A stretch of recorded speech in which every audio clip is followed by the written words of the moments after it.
Hello everyone, this is Jahnavi and welcome to Study Seed. आज हम class 12 political science chapter 3 का topic 1 पढ़ेंगे, that is political contestation. अब सबसे पहले पॉलिटिकल कंटेस्टेशन क्या है वो जानेंगे और उसके बाद हम देखेंगे डिफरेंट अप्रोचेस जो इंडिया ने अडॉप्ट किए हैं। तो पॉलिटिकल कंटेस्टेशन क्या है? सबसे पहले, after independence there were different opinions and debates about the best strategy for economic development in India.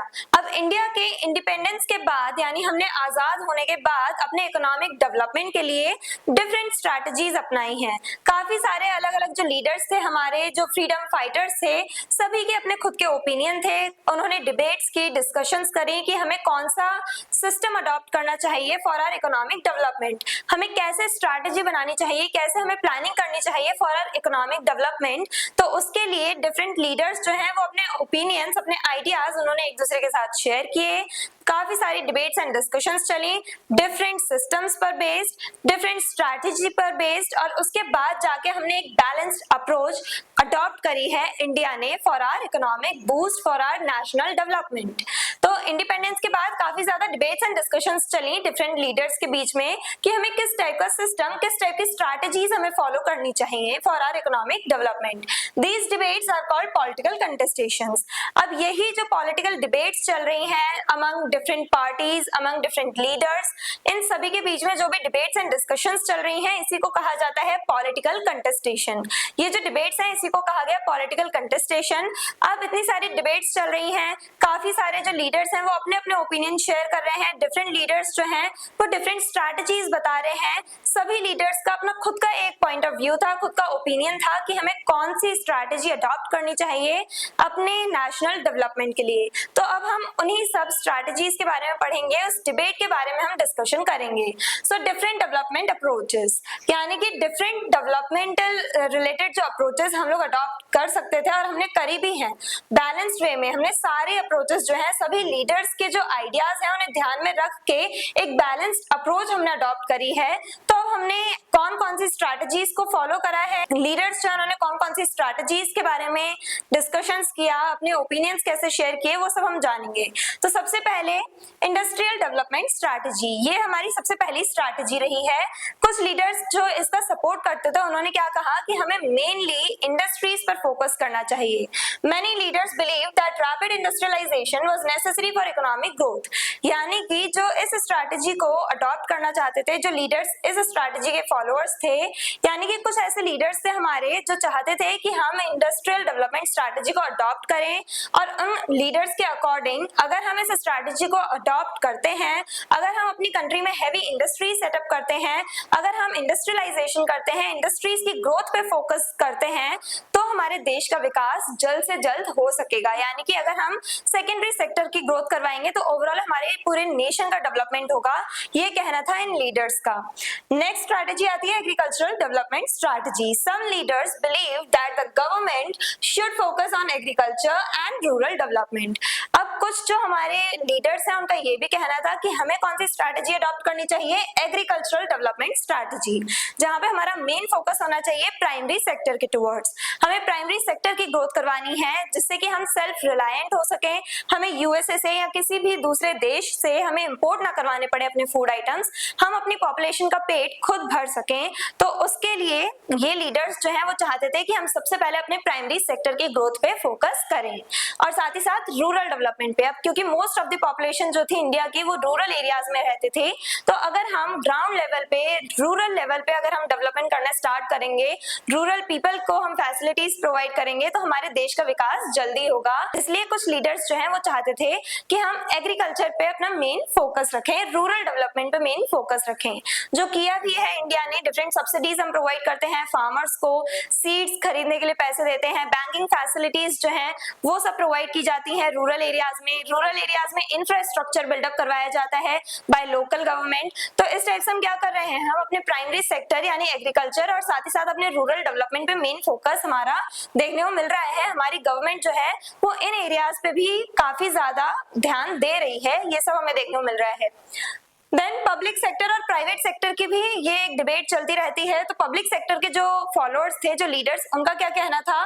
Supporters believed it would ensure social justice and equal development. अब कुछ लीडर्स जो है उनका मानना ये था कि अगर हम पब्लिक सेक्टर की ग्रोथ पे फोकस रखेंगे, यानी कि ऐसे इंस्टीट्यूशन सेटअप करेंगे जो गवर्नमेंट के थ्रू ओन किए गए हैं, गवर्नमेंट ओन्ड इंस्टीट्यूशंस पे हम फोकस करेंगे, उन्हें एस्टैब्लिश करेंगे, तो इससे क्या होगा? हमारे देश का विकास जल्दी होगा। और क्योंकि गवर्नमेंट हैंडल कर रही है सारे इंस्टीट्यूशंस को, तो इसका मतलब क्या है? सभी को इक्वली ट्रीट किया जाएगा, सभी के साथ जस्टिस होगा, यानी कि सभी प्रिंसिपल्स को ध्यान में रख के गवर्नमेंट काम करेगी, सोशल वेलफेयर के लिए काम किया जाएगा इन गवर्नमेंट ओन्ड इंस्टीट्यूशंस में। और क्योंकि यहाँ पे हम सोशल वेलफेयर के लिए काम कर रहे हैं, तो इसीलिए सिटीजंस के लिए ये पब्लिक सेक्टर की ग्रोथ बहुत ज्यादा इंपॉर्टेंट है, ऐसा कहना था कुछ लीडर्स का। देन जो प्राइवेट सेक्टर के जो फॉलोअर्स थे, उनका क्या कहना था? Supporters believed it would encourage efficiency and faster economic growth. अब प्राइवेट सेक्टर के जो फॉलोअर्स थे, जो सपोर्टर्स थे, उनका क्या कहना था कि अगर हम प्राइवेट सेक्टर के ग्रोथ पे मेन फोकस रखेंगे, यानी कि अगर हम प्राइवेट इंडिविजुअल्स को ग्रो करने का चांस देंगे, अगर हम प्राइवेट कंपनीज को सपोर्ट करेंगे, तो इससे क्या होगा? जो प्राइवेट इंडिविजुअल्स हैं, जो बिजनेसमैन हैं, ये सब ग्रो करेंगे। और क्योंकि ये कैपिटलिस्ट जो है, जो प्राइवेट ओन्ड इंस्टीट्यूशंस जो होते हैं, ये क्या करते हैं? काफी एफिशिएंसी के साथ काम करते हैं, काफी एफिशिएंटली, यानी कि काफी सही तरीके से काफी अच्छा काम करते हैं, और रिजल्ट भी मिलता है उसका हमें। कैसे? इकोनॉमिक बूस्ट के तौर पे। यानी कि ये जो प्राइवेट इंडिविजुअल्स जो है, अगर हम इन्हें ग्रो करने का चांस देंगे, तो हमारी कंट्री की जो इकोनॉमी है वो बहुत रैपिडली बूस्ट करेगी। अब जैसे हमने देखा यूएसएसआर में क्या किया जा रहा था, यूएसएसआर में हमें देखने को मिला कि हम जो वहां की गवर्नमेंट थी, वो सोशल वेलफेयर के लिए काम किया करती थी, सब कुछ सही चल रहा था, सिटीजंस जो है उन्हें उनकी बेसिक फैसिलिटीज गवर्नमेंट प्रोवाइड कर रही थी, उनकी बेसिक नीड्स फुलफिल कर रही थी गवर्नमेंट। बट अगर हम इकोनॉमिक डेवलपमेंट की बात करें, तो यूएसए के कंपैरिजन में रशिया की, या कह लो यूएसएसआर की इकोनॉमी कुछ भी नहीं थी। तो यूएसए, जहां पे कैपिटलिस्ट सिस्टम को फॉलो करा जाता था, जहां पे प्राइवेट इंडिविजुअल्स को सबसे ज्यादा सपोर्ट किया जाता था, वहां की इकोनॉमी बहुत रैपिडली बूस्ट कर गई। और यूएसएसआर, जहां पे हम प्राइवेट ओनरशिप नहीं प्रोवाइड कर रहे थे, वहां पे इकोनॉमी की ग्रोथ ही नहीं हो रही थी, बल्कि गरीबी देखने को मिली। बाद में जाके डिसइंटीग्रेशन के बाद काफी ज्यादा प्रॉब्लम्स फेस करने को मिली, इनइक्वालिटीज देखने को मिली। जो कुछ लोग थे वो बहुत ज्यादा ही अमीर थे, और काफी ज्यादा जो पॉपुलेशन थी वो बहुत ज्यादा गरीबी से सफर कर रही थी। तो इस टाइप के केसेस हमें देखने को मिले। तो इसीलिए इन सपोर्टर्स का, प्राइवेट सेक्टर के सपोर्टर्स का क्या कहना है? अगर हम प्राइवेट सेक्टर की ग्रोथ करवाएंगे, अगर हम इंडिविजुअल्स को उनकी फुल कैपेबिलिटी, उनके फुल पोटेंशियल का यूज करने देंगे, तो इससे क्या होगा? हमारी कंट्री की जो इकोनॉमी है वो बूस्ट करेगी। क्योंकि अपने बेनिफिट के लिए, अपने प्रॉफिट के लिए जो कैपिटलिस्ट हैं, वो काफी ज्यादा दिमाग लगाते हैं और अपने ग्रोथ पे मेन उनका फोकस रहता है। अपने बेनिफिट के लिए वो कुछ भी कर सकते हैं। तो कैपिटलिस्ट अगर है हमारी कंट्री में, कैपिटलिस्ट माइंडसेट के लोग हैं, तो वो क्या करेंगे? अपना डेवलपमेंट करेंगे। और अगर इंडिविजुअल का डेवलपमेंट हो रहा है, तो ओवरऑल पूरी कंट्री का डेवलपमेंट होगा। तो इसलिए प्राइवेट सेक्टर के जो सपोर्टर्स हैं, उनका कहना था कि प्राइवेट सेक्टर पे हमें मेन फोकस रखना चाहिए। अब आउटकम क्या निकला इस डिबेट का? India adopted a balanced approach. India जो है उसने एक बैलेंस्ड अप्रोच अडॉप्ट करी। यानी इंडिया में हमें क्या देखने को मिलता है? हमने इंडस्ट्रीज पे भी फोकस किया, हमने हैवी इंडस्ट्री सेटअप करी इंडिया में। गवर्नमेंट ओन भी और प्राइवेट इंडिविजुअल्स को भी हमने मौका दिया कंपनी सेटअप करने का और ग्रो करने का। देन हमने एग्रीकल्चरल सेक्टर पे भी, एग्रीकल्चरल डेवलपमेंट पे भी हमने मेन फोकस रखा अपना। सब्सिडीज प्रोवाइड की जाती है रूरल डेवलपमेंट के लिए, कितनी लॉज एंड पॉलिसीज गवर्नमेंट बनाती है, और काफी सारे government own institutions rural areas में सेटअप भी किए गए हैं, जिससे कि कम रेट पे, यानी कि कम पैसों में हम काफी ज्यादा अच्छी फैसिलिटीज प्रोवाइड कर सके रूरल एरियाज के लोगों को। अब प्राइवेट एंड पब्लिक सेक्टर की अगर हम बात करें, तो ये भी एक अलग डिबेट चलती रहती है। पब्लिक सेक्टर के जो लोग हैं वो चाहते हैं कि जो गवर्नमेंट है वो गवर्नमेंट ओन इंस्टीट्यूशन सेटअप किए जाएं डिफरेंट एरियाज में, और प्राइवेट सेक्टर के लोग चाहते हैं, सपोर्टर्स चाहते हैं कि प्राइवेट कंपनीज जो है, प्राइवेट जो इंडस्ट्रीज हैं, उन्हें भी मौका दिया जाए, ग्रो करने का चांस दिया जाए। तो ये मेन डिबेट रहती है। लेकिन प्राइवेट सेक्टर जो है, वहां पे हमें एफिशिएंसी ज्यादा देखने को मिलती है। फॉर एग्जाम्पल अगर हम एजुकेशन की बात करते हैं, तो प्राइवेट स्कूल्स और गवर्नमेंट स्कूल्स की अगर हम बात कर लेते हैं, तो गवर्नमेंट स्कूल्स में आपको उतनी फैसिलिटीज नहीं मिलेंगी, उतने अच्छी तरह से आपको वो पूरा माहौल नहीं मिलेगा जो आपको प्राइवेट स्कूल्स में, प्राइवेट कॉलेजेस में देखने को मिलेगा। ऐसी हेल्थ केयर फैसिलिटीज की बात की जाए तो गवर्नमेंट हॉस्पिटल्स का क्या हाल है वो आपको पता होगा।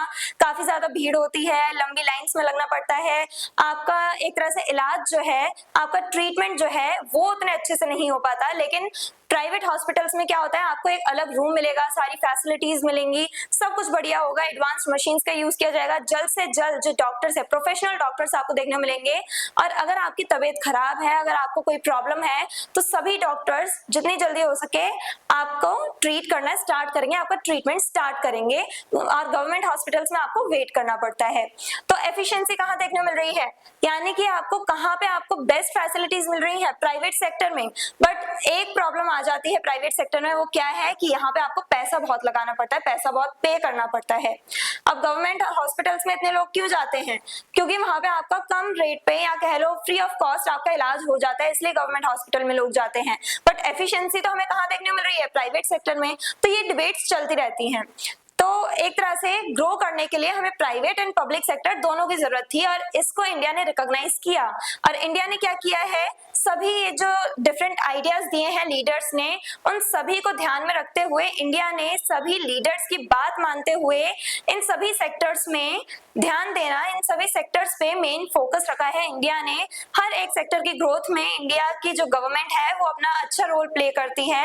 ये सब हमने आज के वीडियो में डिस्कस किया कि पॉलिटिकल कंटेस्टेशन क्या होता है। जो हमने इतनी ज्यादा डिबेट्स एंड डिस्कशन अभी हमने देखी, उसी को कहा जाता है पॉलिटिकल कंटेस्टेशन। जो डिफरेंट लीडर्स के बीच में जो डिबेट्स हुई थी कि हमें कैसे स्ट्रैटेजी अडॉप्ट करनी चाहिए फॉर आवर इकोनॉमिक डेवलपमेंट, उसको कहा जाता है पॉलिटिकल कंटेस्टेशन। ये सब हमने आज की वीडियो में डिस्कस किया। देन हमने डिफरेंट अप्रोचेस पढ़े, डिफरेंट स्ट्रैटेजीज पढ़ी जो डिफरेंट लीडर्स ने सजेस्ट करी थी, जिससे कि हम इजीली बहुत रैपिडली अपना नेशनल डेवलपमेंट करवा सकते हैं। तो उन सब स्ट्रैटेजीज के बारे में हमने पढ़ा। I hope everything is clear. और अगर आपको इस चैप्टर के डिटेल नोट्स चाहिए तो हमारी वेबसाइट studyseed.net पे विजिट करें, लिंक डिस्क्रिप्शन बॉक्स में दिया गया है। मिलते हैं नेक्स्ट वीडियो में नेक्स्ट टॉपिक के साथ। Stay curious, stay consistent. Thank you very much.